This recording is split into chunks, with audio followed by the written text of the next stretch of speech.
샬롬 류 선생의 구속사 천국열차 유도준 목사님의 신구약 성경 파노라마를 낭독하는 시간입니다.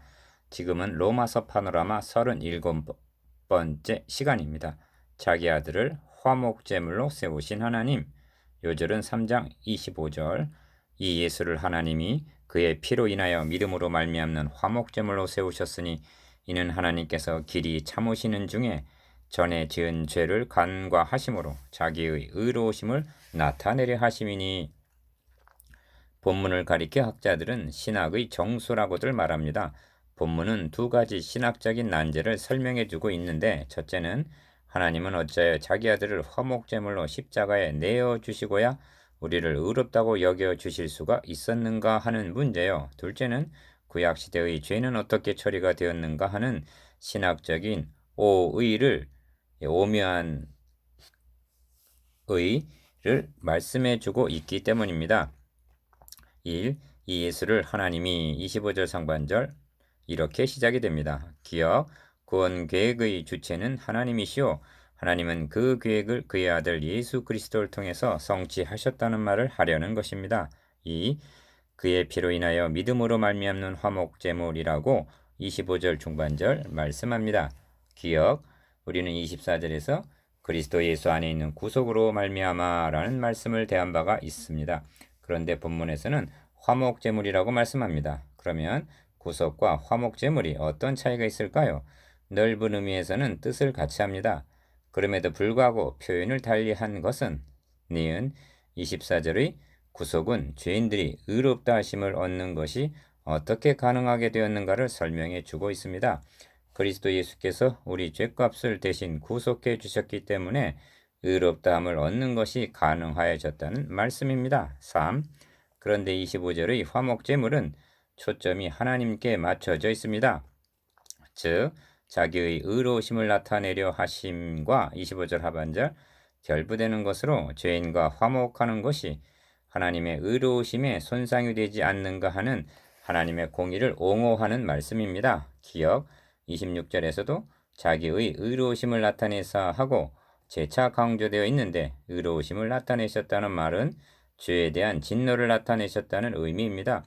죄인을 의롭다고 여겨주시고 화목하는 것이 하나님의 공의에 어긋난 것이 아니라 자기 아들에게 대신 진노를 쏟으시고 이루어 주신 정당한 행사라는 말씀입니다. 니은 화목제물이라 말씀함은 하나님과 인간 사이가 죄로 말미암아 불화한 관계임을 나타냅니다.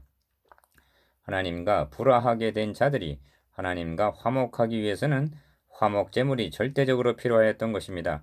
이 점을 5장 10절에서는 곧 우리가 원수되었을 때 그 아들의 죽으심으로 말미암아 하나님으로 더불어 화목되었다 하고 말씀합니다. 4. 그의 피로 인하여 라고 말씀합니다. 기억, 그의 피란 곧 죽음을 나타냅니다. 왜냐하면 죄값은 사망이기 때문입니다. 그러므로 화목제물의 필수 조건은 대신 피를 흘리는 죽음에 있음을 나타냅니다. 피 흘림이 없은즉 사함이 없느니라 하십니다. 히브리서 9장 22절. 그러므로 본문에서 그의 피라는 말은 그리스도의 죽음을 가리킵니다. 니은 애굽의 처음 난 것을 다 멸하시던 날 밤에 이스라엘의 집 문 인방과 좌우 설주에는 피가 뿌려져 있었습니다. 그것은 하나님께서 내가 피를 볼 때 너희를 넘어가리라 하고 말씀하셨기 때문입니다. 출애굽기 12장 13절. 뿌려진 피는 무엇을 의미합니까? 이 집에는 벌써 죽임을 당했다는 것을 말해주고 있습니다. 이스라엘 집에서도 죽음은 있었습니다. 다만 어린 양이 대신 죽었던 것입니다. 뿌려진 피는 그 집에는 이미 심판이 시행되었다는 것을 말해주고 있었던 것입니다. 그래서 하나님은 그 피를 보실 때 넘어가실 수가 있으셨다는 말씀입니다. 그들을 구원한 것은 피에 있었습니다. 5. 믿음으로 말미암는 화목제물로 세우셨으니 합니다. 25절 중반절. 기억, 자기 아들을 화목제물로 갈보리 십자가에 세우신 분은 하나님 자신이었다는 것입니다. 사람들은 가룟 유다가 예수님을 은 30에 팔았다고 말합니다. 총독 빌라도가 예수님을 놓아줄 수도 있었는데 십자가에 못 박도록 사형 언도를 내렸다고 알고 있습니다. 그것은 사실입니다. 그렇다고 해도 구속 교리는 거기서 멈춰서는 아니 됩니다. 니은 왜냐하면 골고다 언덕에 십자가를 세우시고 그 위에 당신의 독생자를 화목제물로 못 박으신 분은 다른 이가 아닌 하나님 자신이었다고 성경은 말씀하고 있기 때문입니다. 이렇게 하신 것은 하나님의 의로우심 때문이었습니다. 이 예수를 하나님이 그의 피로 인하여 믿음으로 말미암는 화목제물로 세우셨으니 세우신 이는 하나님이십니다. 디귿 십자가를 지심은 무슨 죄가 있나? 저 무지한 사람들 메시아 죽였네. 그것은 사실입니다. 그러나 십자가를 그런 감상적인 차원으로만 생각해서는 아니 됩니다. 하나님의 사랑과 공의의 극치인 십자가 사건을 인간적인 감상으로 끌어내려서는 아니 된다는 말씀입니다. 자기 아들을 아끼지 아니하시고 우리 모든 사람을 위하여 내어주신 이가 하고 말씀합니다. 8장 32절 아끼지 아니하시고 내어주신 이는 하나님 자신이셨습니다. 벌레만도 못한 우리를 아끼시기 때문에 자기 아들을 아끼지 아니하시고 내어주셨다는 것입니다. 성령 강림 후에 행한 베드로 사도의 첫 설교는 그가 하나님의 정하신 뜻과 미리 하신 대로 내어준 바 되었거늘 하고 말씀합니다. 사도행전 2장 23절 6. 창세기 22장에는 인간의 이성으로는 이해하기 어려운 기사가 기록되어 있습니다. 하나님께서 아브라함에게 백세 얻은 외아들 이삭을 번제로 드리라고 명령하시는 것을 보게 됩니다. 왜 그렇게 하셨습니까? 이를 아브라함 개인의 믿음을 시험하시기 위한 것이냐 말해서는 아니 됩니다. 왜냐하면 하나님께서는 이를 예표로 하여 자기 아들을 화목제물로 세우실 것을 계시하고 있기 때문입니다. 기억, 번제에 쓸 나무를 등에 지고 모리아산으로 올라가는 이삭의 뒤를 칼과 불을 손에 들고 뒤따라간 분은 다른 이가 아닌 아버지 아브라함이었습니다. 이삭을 결박하여 단 위에 놓고 손을 내밀어 칼을 잡고 그 아들을 잡으려 한 것은 창세기 22장 9절 아버지 자신이었습니다. 너의 아들 너의 독자를 아끼지 아니하였은즉 하고 말씀합니다.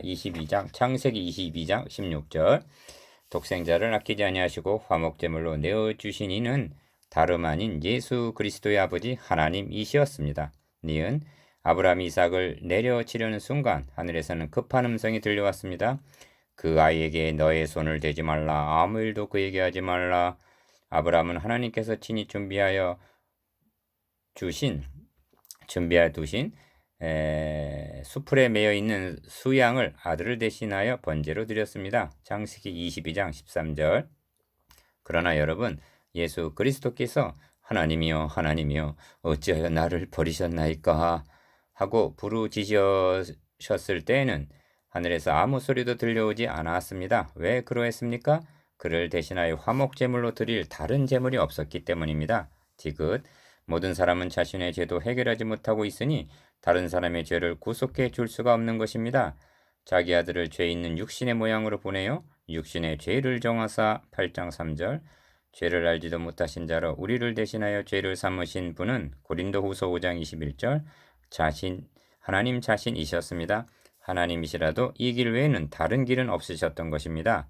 리을 여러분의 마음문 임방과 좌우 설주에는 어린 양 되시는 예수 그리스도의 구속의 피가 뿌려져 있습니까?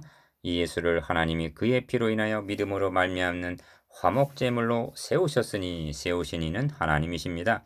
묵상해 봅시다. 1. 화목제물로 세우신 이는 누구이십니까? 2. 왜 화목제물이 필요했습니까? 3. 화목제물의 필수 조건은 무엇입니까?